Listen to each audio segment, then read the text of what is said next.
Est-ce que tu savais que Game Freak avait teasé l'existence de certains Pokémon bien avant qu'ils aient été révélés?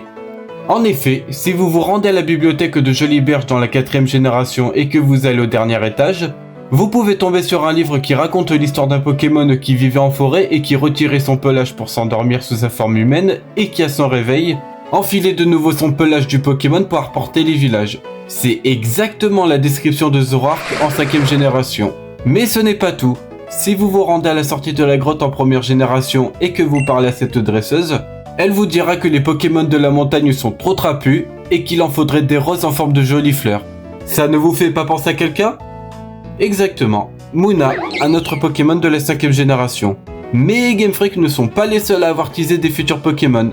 L'anime aussi, et ce, dès le premier épisode avec Oh-Oh qui survole Sacha alors que c'est un Pokémon de la 2ème génération. On voit aussi un œuf d'un Pokémon dans l'épisode 46 de la saison 1 qui donnera naissance dans l'épisode 47 à un Togepi, lui aussi un Pokémon de la 2ème génération.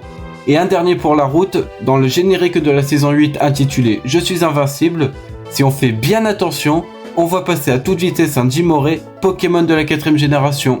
Si je t'ai appris quelque chose, viens faire un tour sur ma chaîne où je fais des challenges Pokémon et abonne-toi.